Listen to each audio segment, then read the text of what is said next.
Heyo, Jiggly-Gut here, and welcome back to my playthrough of Broken Sword, Shadow of the Templars, the Director's Cut.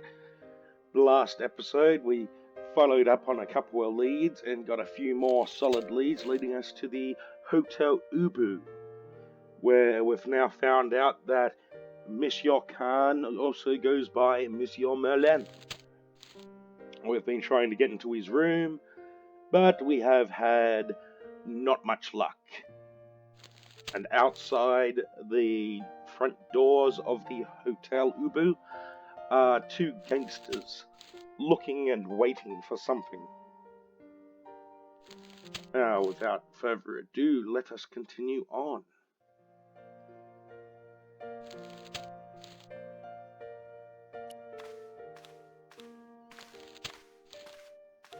Hi, ma'am.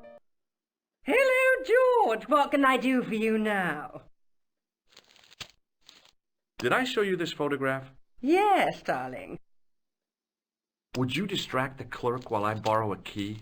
Are you asking me to aid you in a criminal act, darling? Oh, no. It's the key to an empty room. And why, may I ask, do you wish to gain access to an empty room? Do you plan to squat? No, ma'am. Scouts honor? I was never in the Boy Scouts, ma'am. Oh, you should have been. What were your parents thinking of? It's a fine way for a boy to get licked into shape. Now tell me, why do you want to get into that room? It's next to the room the killer is using. Ah, so you plan to eavesdrop on Merlin?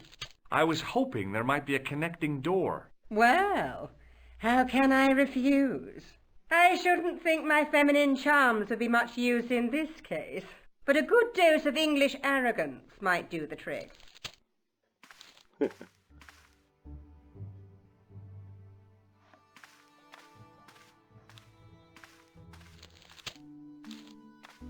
I say, you there, flunky? Oui, madame. Listen carefully. You do understand English, don't you? But of course, madame. Good. I wish to deposit some jewellery for safekeeping. I understand. Are you quite certain? Oh, bien sûr, madame.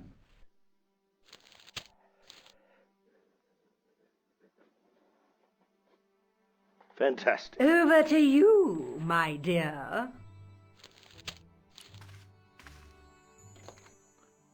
And now we got ourselves the key.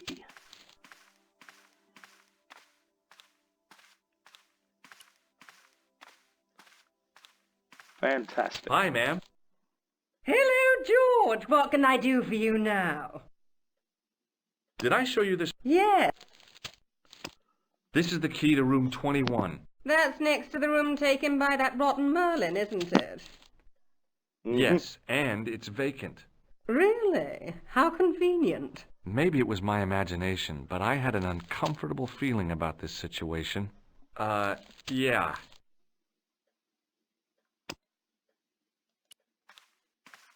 Okay, off to the room. Maybe it wasn't the right room, but this was the right key.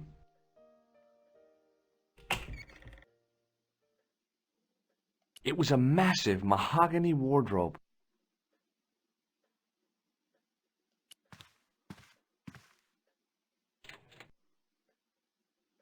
There was nothing in the wardrobe apart from a vague, lingering smell of camphor.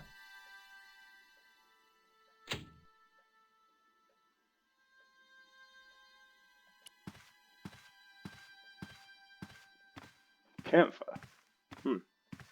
A cabinet stood beside the bed. The cabinet was empty, but it smelt of onions. No kidding, it really did.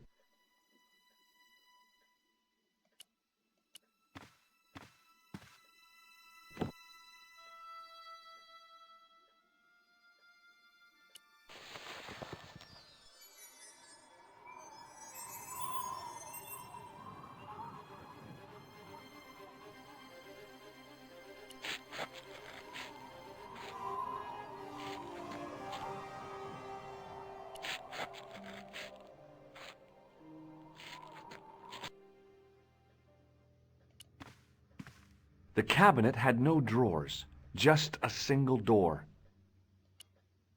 The assassin had been too smart to leave incriminating evidence beside his bed. The closet was a solid, impressive piece of antique furniture. The bed was several times larger than the narrow cot I'd been given at the place I was staying.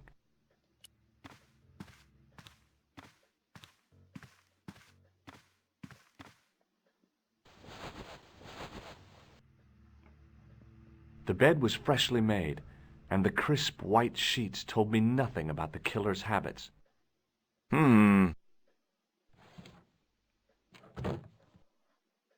It was the battered leather briefcase I'd seen Plantar carrying just before he died. I searched the interior of the briefcase, but, as I'd half expected, it was empty.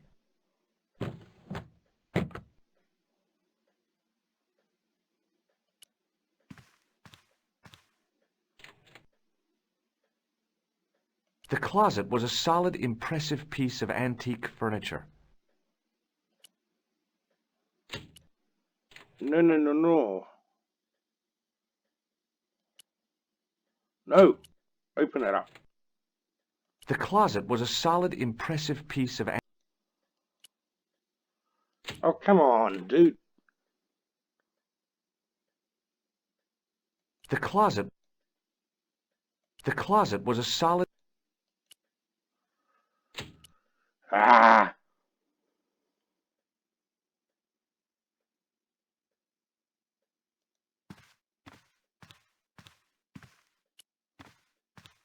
It was Khan. I had the kind of feeling in my stomach that would usually send me running to the bathroom.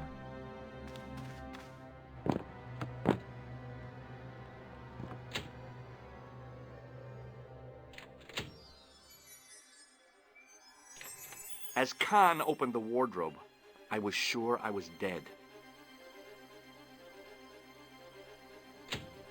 But he grabbed his pants quickly and didn't even see me. I didn't usually spy on men getting changed. But this guy was a killer, and I didn't want any surprises. He left his checkered pants on the bed.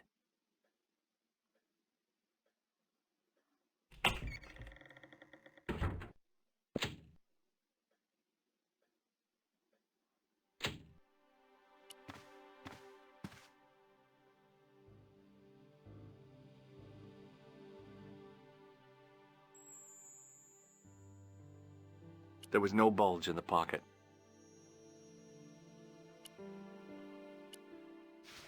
I flipped the pants over. I tried not to think that the assassin's butt had just been in here. I had that kind of feeling you only get from searching still warm pants. I found nothing in the pocket. It looked like there could be something in this pocket. I found an ordinary matchbook. No matches, no clues. But as I pulled it from the pocket, a strong thread came with it. A thread with a metal tag on the end. I pulled on the metal tag and the thread came out of the pants. It was like pulling out a ripcord. I turned the pants over again. I searched the pocket gingerly and found a pass card. It read, Thomas Merlin, Gruber Electronics Corporation.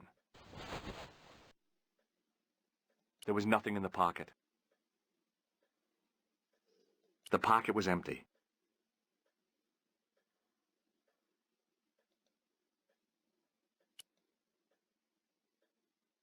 It was the card I'd found in the hotel bedroom. It read, Thomas Merlin, Gruber Electronics Corporation. The matchbook bore a pattern of swirling color and the words, Club Alamut. Oh, at least we've got another, lead.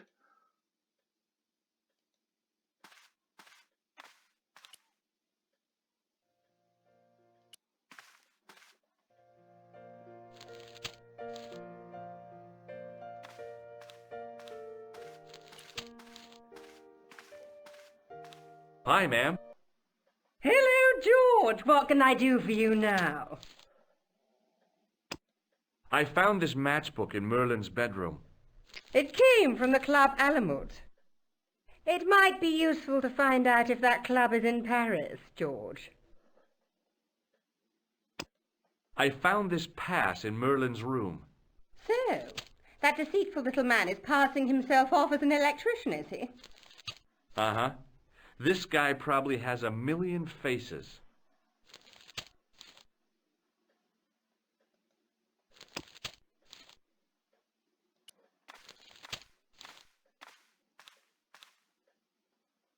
Hello again. Does the name on this matchbook mean anything to you? Indeed it does, for Alamut was the home of the old man of the mountains. You do not know him? No, I don't. Do you recognize this card? No, I do not. Thanks for your help. Goodbye.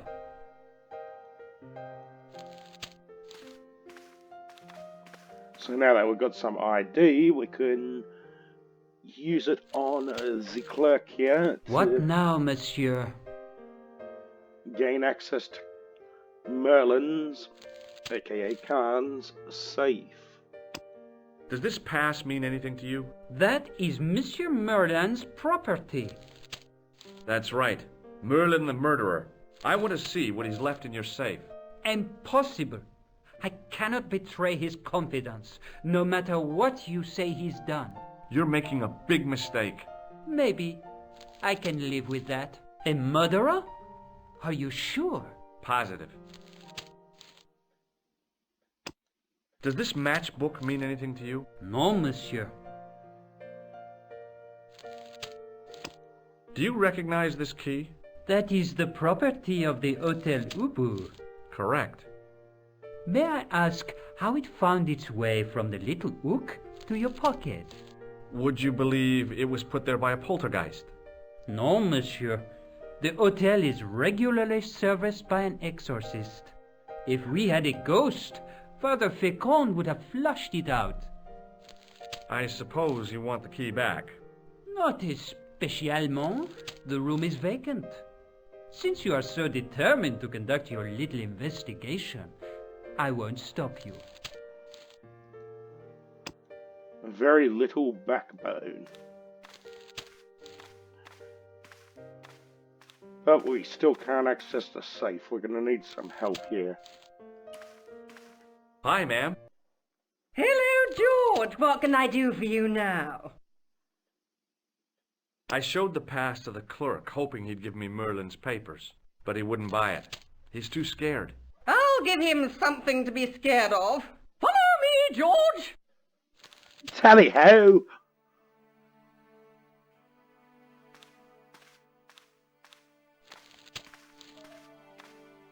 Did you place a package from Merlin in the hotel safe?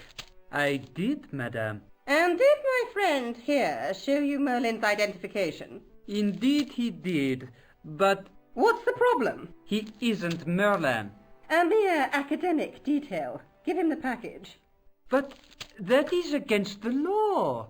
I happen to be a justice of the peace, you silly man. I am the law. If he tries anything, shoot him, George. My pleasure, Lady Piermont. One moment, please. You know, I haven't enjoyed myself this much since Greenham Common.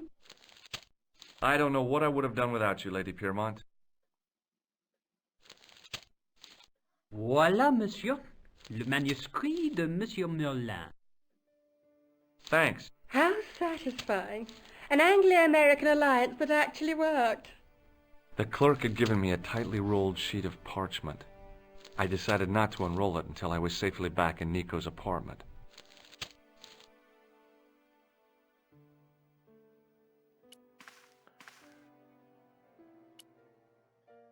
It was the ancient manuscript which Khan had stolen from Plantar. Yes, it is. 'Tis also what those goons are looking for.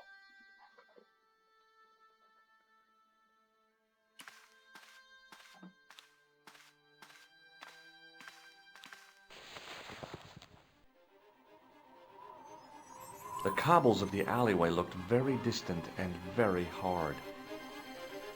The cobbles of the alleyway looked very distant and very hard.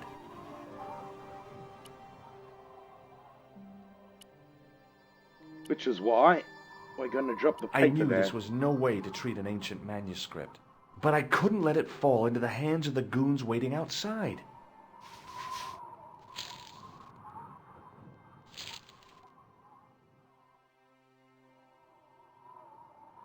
There we go.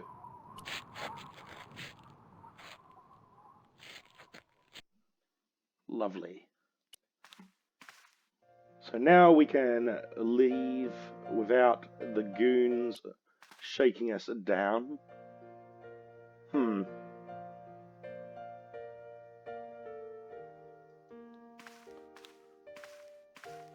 that is everything we've got to do here at the Hotel Ubu. Hold it right there. Search Excuse him me. again, Flap. Nothing, Guido. Okay, let him go. So now we can go around the corner here and grab the pepper. If the manuscript was what Flap and Guido were after, they were going to be disappointed. I couldn't wait to get back to Nico's apartment and check it out.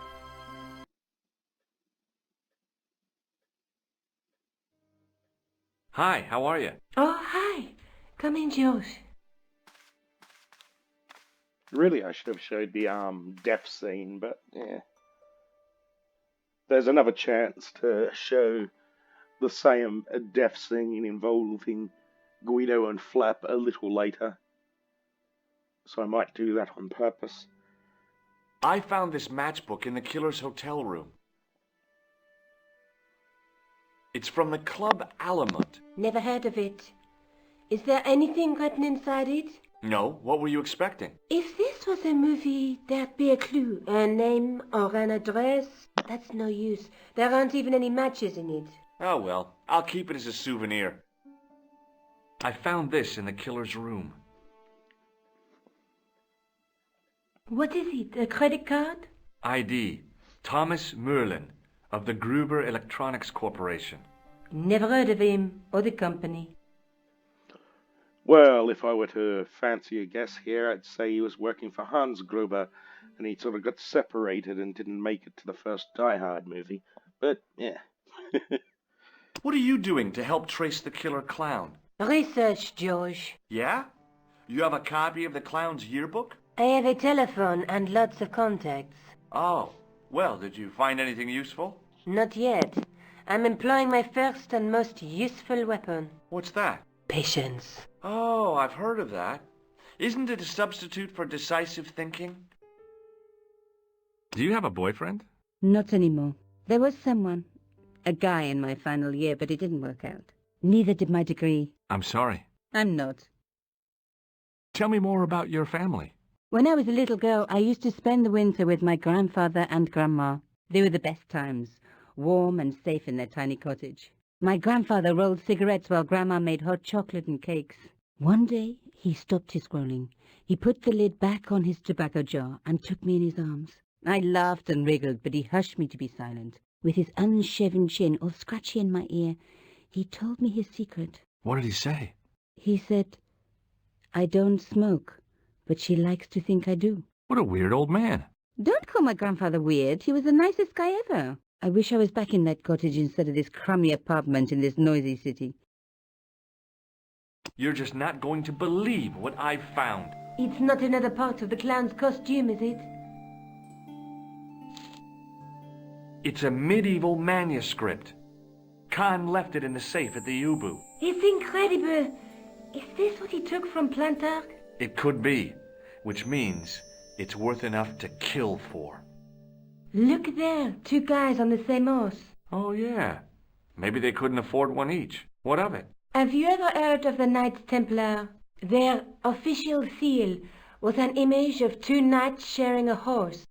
Whatever this manuscript means, it's connected with the Templars. How come you know about these knights? I learned about them while writing an article on the Crusades.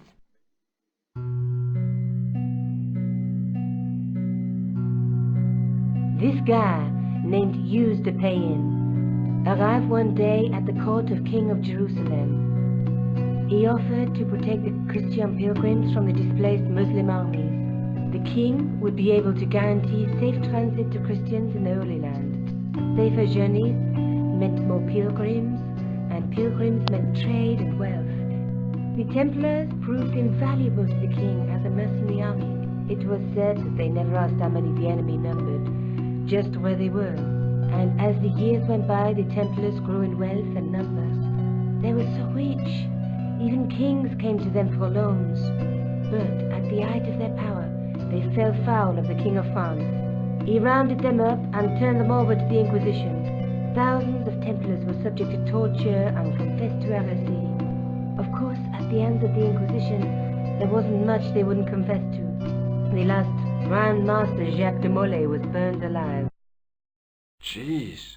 So the treasure is hidden, waiting to be discovered? If there ever was a treasure, it's been lost for 600 years. Anyway, we're supposed to be investigating a serial killer, not a medieval treasure trove. But maybe that's what the clown and his accomplices are after. Maybe this manuscript is the key. You'd better leave it here for safekeeping. Let's take another look at the manuscript.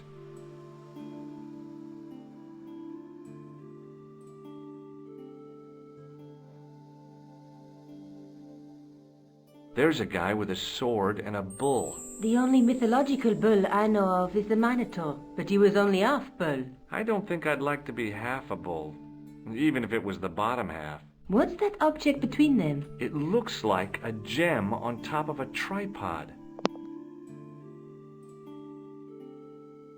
There's a guy working on a loom. He's weaving a carpet or a tapestry. Or a duvet cover. It's a clue to a place, I reckon. Somewhere famed for weaving and ships. Where folk live in barrels? It beats copper boxes.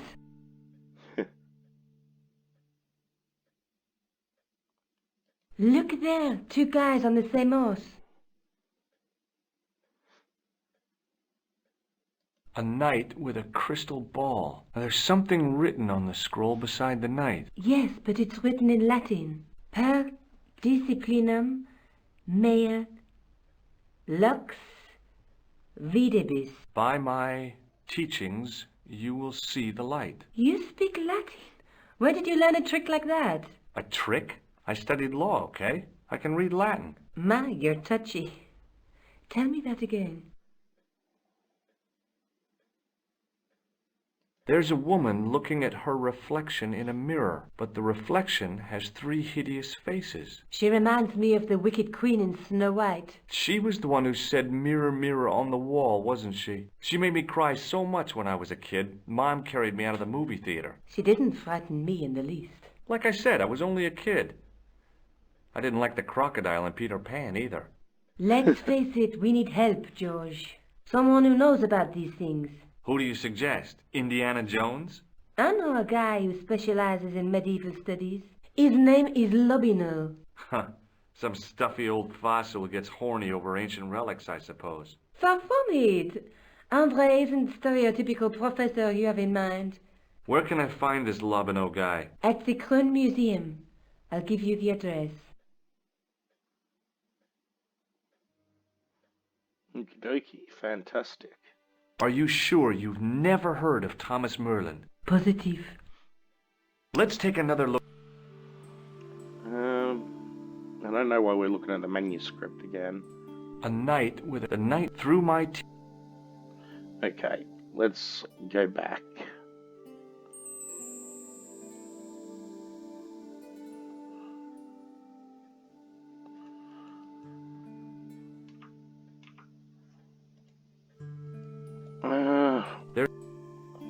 There, but the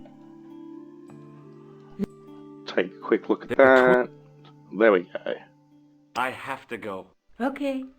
Don't forget to look for Lobino at the Krone Museum. Krone Museum. Right.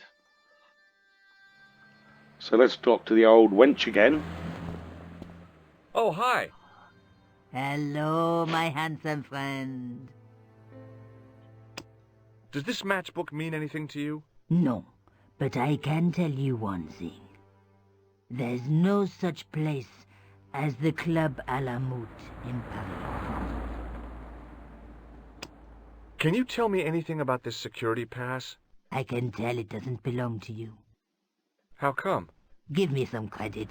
If you're an electrician, I'll eat my antirhythms. You're a remarkably talented lady. See you later. That's right, monsieur, you will. Yeah, maybe you'll have a better tip for me the next time. Okay, so you'll notice that a few of these dots are gone grey. That means that they've got no use any longer. But that's neither here nor there. So we're off to this museum. But that will be a story for another time, I think. Until then, this has been a Jiggly-Gut with Broken Sword, Shadow of the Templars, the Director's Cut. Peace out, I will see you next time.